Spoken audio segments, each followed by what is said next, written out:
এরপরে তারা দেখেছে এদেশে কারা আসছে, কি করেছে। এদেশের জনগণের ভোট নিয়ে সংসদে গিয়ে তাদের আখের বুঝ করেছে, জনগণের কিছুই হয়নি। ইনশাআল্লাহ আগামী নির্বাচনে যদি পীর সাহেব চরমনাই যদি কি হয়, বিজয় হয়, তাহলে এদেশের জনগণের যে আশা আছে সে আশা পূরণ হবে ইনশাআল্লাহ। তাই আপনাদের প্রতি আমার উদাত্ত আহ্বান থাকবে, আমরা যে যেখানে থাকি না কেন আগামী নির্বাচনে কোনোভাবে স্বৈরাচার আসতে না পারে, এজন্য আমরা সর্বত্র চেষ্টা করব ইনশাআল্লাহ। একটি পরিবেশ বাংলাদেশে সৃষ্টি হয়েছে ন্যায়ের পক্ষে রাজনীতি করা, অন্যায়ের বিরুদ্ধে প্রতিবাদ করা। আজকের এই দিনটি অর্জিত হয়েছে আমাদের প্রায় কম বেশি 2000 ছাত্র জনতার জীবনের বিনিময়। সেই শহীদদের রক্তের উপর দাঁড়িয়ে আমরা আজকে এই মিছিল মিটিং করতেছি। অথচ তথাকথিত বাংলাদেশের কয়েকটি রাজনৈতিক দল বাংলাদেশের এই অর্জন, বাংলাদেশের তৌহিদি জনতার এই অর্জন, এই বিজয়, এই গণতান্ত্রিক পরিবেশকে নষ্ট করার জন্য পায়তারা করতেছে।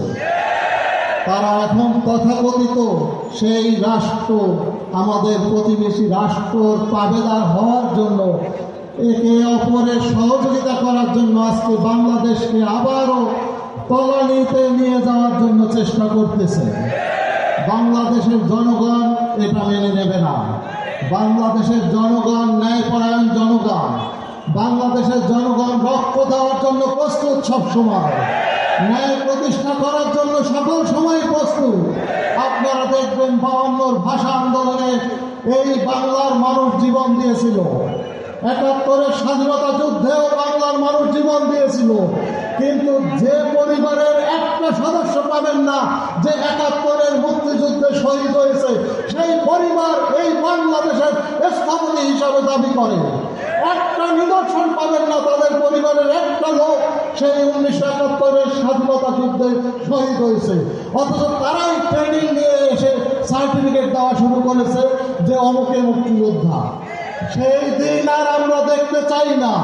24-এর গণ অভ্যুত্থানে প্রায় 20,000 ছাত্র জনতা এখনো আহত অবস্থায় আছে।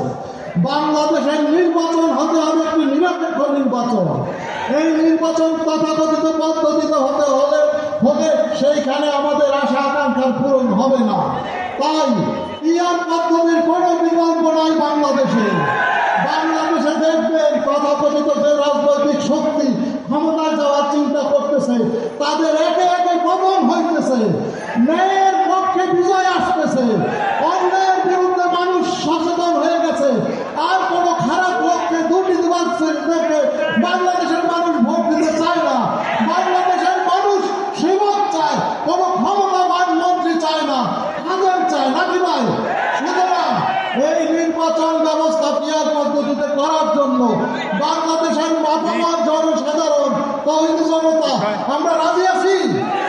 প্রয়োজনে সাহেবের চরমনাইয়ের ডাকে, পীর সাহেবের ডাকে আমরা ন্যায়ের পক্ষে এই বাংলাদেশে পিআর পদ্ধতিতে চালু করবো ইনশাআল্লাহ। এবং আরেকটা কথা আমি বলি, হিন্দু, খ্রিস্টান, বৌদ্ধ ভাই বোনেরা যারা আছেন বাংলাদেশে, এই মানুষগুলো যদি ক্ষমতায় আসে তারা সবচেয়ে নিরাপদে থাকবে ইনশাআল্লাহ। এর প্রত্যয় হলে বাংলাদেশে ইসলামী আন্দোলন রাজনীতি করবে না। নারায়ণ তাকবীর। আসসালামু আলাইকুম ওয়া রাহমাতুল্লাহি ওয়া বারাকাতুহু।